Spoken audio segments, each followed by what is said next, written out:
Hello साथी, welcome to smart city with Gaurav and target with Gaurav Kumar and Gaurav ji के booster dose में आपका हार्दिक स्वागत है।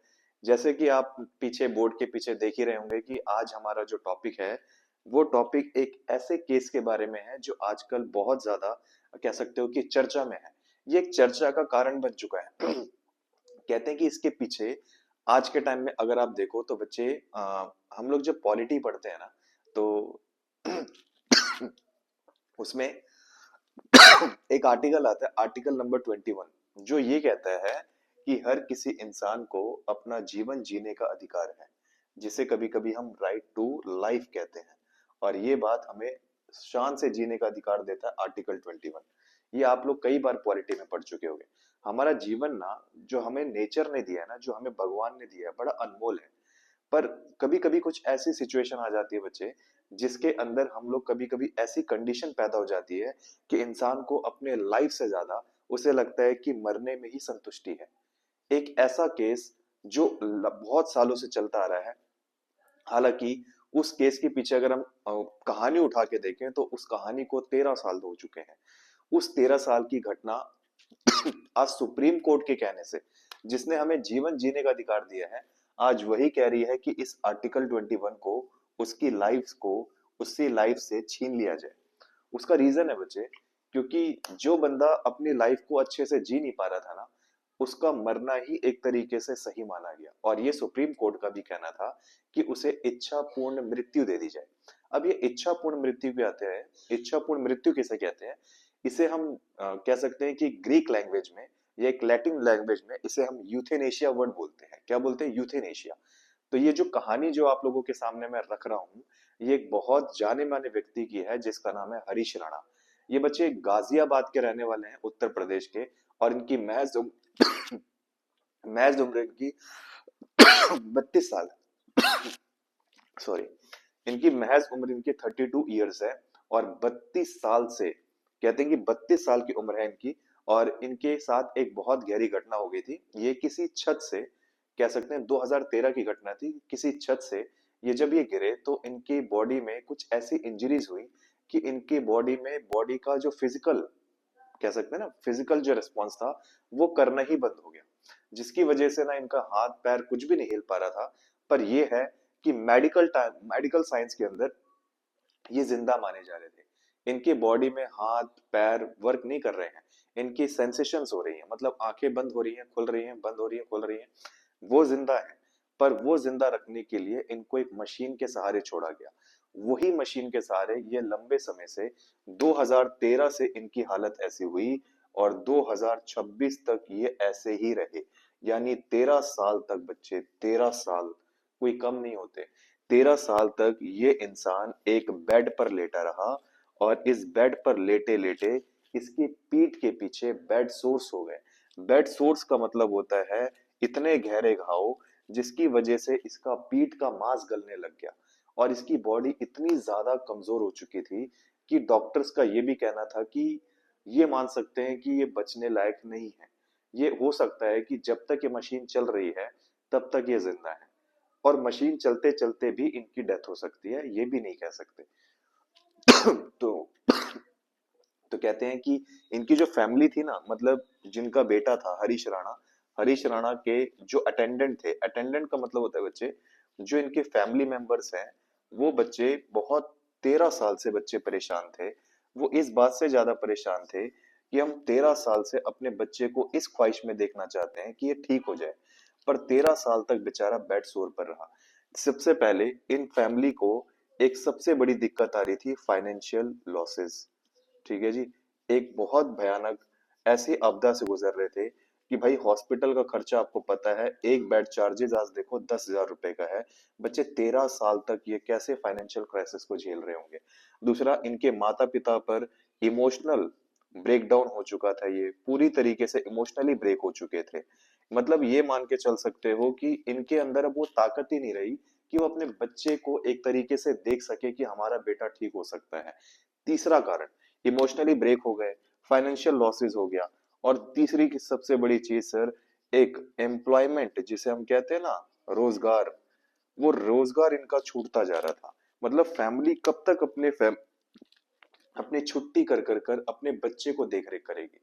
अब वो अपने पैसों को, अपने फाइनेंशियल लॉसेस को कितना रिकवर कर पाएगी? ये सारी चीजें अटेंडेंट बेचारे फेस कर रहे थे। अटेंडेंट बच्चे फैमिली मेंबर्स को बोल रहे हैं, और बेचारे ये इतने 13 साल से बेचारा वो करीबन करीबन बच्चे वो इसी बेड पे लेटा रहा। तो बाद में इनकी फैमिली वालों ने, मतलब कि इनके पापा मम्मी लोगों ने ही जाकर डॉक्टर से बात करी, और डॉक्टर से बोला कि क्या उम्मीद है ये ठीक हो सकता है?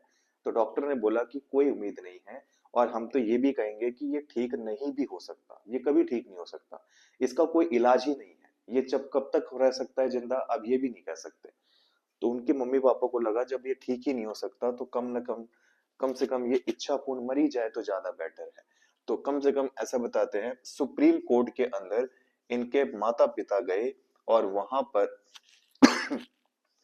पर सुप्रीम कोर्ट से डिक्लेयर करवाया कि भाई हमारे बेटे को कुछ ऐसी हालत कंडीशन हो चुकी है कि वो जिंदा ही नहीं रह पाना चाहता। तो उस कंडीशन में इच्छापूर्ण मृत्यु की मांग करी, जिसे हम कभी कभी मेडिकल या कभी कभी हम लोग ग्रीक लैंग्वेज में बोलते हैं यूथेनेशिया। बच्चे, यूथेनेशिया का मतलब होता है गरिमा पूर्ण मृत्यु। क्या बोलते हैं इसको? गरिमा पूर्ण मृत्यु कहते हैं। ये मृत्यु जिसमें इंसान अपनी सांसें अपनी शान से एक तरीके से रोक सके, यानी कि एक गुड डेथ बोल सकते हो आप उसे एक सिंपल भाषा में। ये डिक्लेयर किया गया।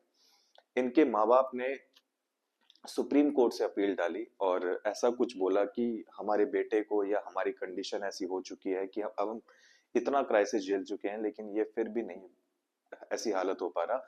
उस माँ बाप पे क्या बीत रही होगी जिनकी वजह से, या जिनके जिनके ऊपर ये बीती होगी कि वो कह सकते हैं कि इसकी मांग ही की गई है कि इसकी डेथ हो जाए। अच्छा, अब बच्चे, ये जो यूथेनेशिया वर्ड होता है, ये यूथेनेशिया वर्ड जो है, ये दो तरीके का होता है। एक होता है एक्टिव यूथेनेशिया, एक होता है पैसिव यूथेनेशिया। इंडिया में जो चलता है वो पैसिव यूथेनेशिया चलता है। एक्टिव यूथेनेशिया याद रखना, ये ब्रिटेन के अंदर यूज होता है। कहां पर? ब्रिटेन में। हमारे इंडिया में कौन सा यूथेनेशिया वर्ड यूज किया जाता है? Passive euthanasia. पैसिव यूथेनेशिया उसे बोलते हैं जिसमें इंसान जब किसी मशीन के सहारे लेटा होता है, उस मशीन का जो भी पार्ट उसकी बॉडी से कनेक्टेड होता है, जैसे कोई पाइप उसके स्टमक में गई है, और स्टमक के अंदर उस पाइप से खाना जा रहा है, मशीन उसके लंग्स को क्या दे रही है? ऑक्सीजन सप्लाई कर रही है, रेस्पिरेशन कर पा रहा है। यानी जो जो मशीन उसको जिंदा रखने के लिए यूज हो रही है, उस मशीन की सप्लाई को जब रोक दिया जाता है, और सारा का सारा जो चीजें उसकी बॉडी में जा रही थी जिसके सहारे वो जिंदा था, वो सारी चीजें जब उसकी बॉडी से कंट्रोल कर लेते हैं, रोक दी जाती है, तो बॉडी के ऑर्गन्स ऑटोमेटिक काम करना छोड़ देते हैं, और उसे कहते हैं आराम आराम से, या इच्छा पूर्ण इसकी क्या हो गई? डेथ हो गई। इसे हम कहते हैं पैसिव डेथ, या पैसिव यूथेनेशिया वर्ड यूज किया जाता है। और इंडिया में यही चलता है। इंडिया में क्या चलता है? ये चलता है। ब्रिटेन के अंदर अलग चलता है। ब्रिटेन में एक्टिव यूथेनेशिया चलता है। वहां पर एक्टिव यूथेनेशिया क्या होता है बच्चे? ये एक ऐसी कंडीशन होती है कि अगर कोई इंसान ऐसी कंडीशन में है जिसकी बॉडी सेंसेशन ही कर पा रही है, सिर्फ आंख बिलक रही है, उसके अलावा और कुछ नहीं कर पा रहा, और वो लंबे समय तक बॉडी उसकी करीबन कह सकते हो लंबे समय तक बेड रेस्ट पर है, तो उस कंडीशन में लीगल सलाह मशवरा लेना चाहिए, यानी कि लीगल एडवाइस और मेडिकल एडवाइस के जरिए इनकी इनकी कंफर्मेशन से उस बंदे को क्या दे दी जाती है? एक्टिव यूथेनेशिया देते हैं। एक्टिव यूथेनेशिया में क्या किया जाएगा? एक्टिव यूथेनेशिया के अंदर जिस मशीन के सहारे वो इतने लंबे टाइम से जिंदा था, उसकी बॉडी से वो मशीन के हिस्से हटा तो दिए जाएंगे, पर साथ ही साथ उसकी बॉडी को कुछ ऐसे इंजेक्शंस दिए जाएंगे जिसमें एक बहुत खतरनाक केमिकल होगा, जो उसकी बॉडी के अंदर जाने के बाद उसकी बॉडी के ऑर्गन्स को धीरे धीरे करके स्लो कर देगा, और एक टाइम के बाद रोक देगा। और इसको कहते हैं एक्टिव यूथेनेशिया, जिसमें इंसान को किसी दवाई के तहत, या दवाई के तहत किसी को मारा जाता है। ये अगर हम वैसे देखें कोई से जिंदा इंसान जो बिल्कुल हेल्दी है, तो फिर तो ये मर्डर हो जाएगा।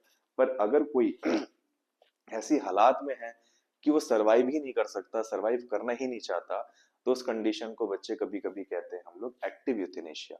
ये ज्यादातर टर्मिनेट इलनेस के अंदर होता है, जिसकी बॉडी एक तरीके से काम करना छोड़ चुकी हो। पर ये तभी हो सकता है जब लीगल एडवाइस या लीगल कंसर्न और साथ साथ मेडिकल कंसर्न दोनों मिलकर इसके ऊपर जब केस रखती हैं तब उसको दी जा सकती है एक्टिव यूथेनेशिया। इंडिया में बच्चे ये चीज नहीं चलती है, आपको पहले भी बता चुका हूँ।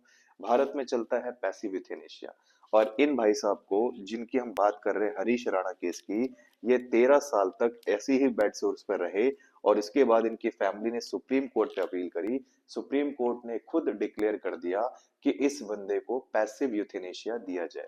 पैसिव यूथेनेशिया के तहत इसकी बॉडी में लगे हुए सारे के सारे वायर्स रोक दिए गए और सारी की सारी बॉडी में लगी हुई सप्लाई रोक दी गई, जिसकी वजह से इसकी इच्छा पूर्ण क्या हो गई, मृत्यु हो गई।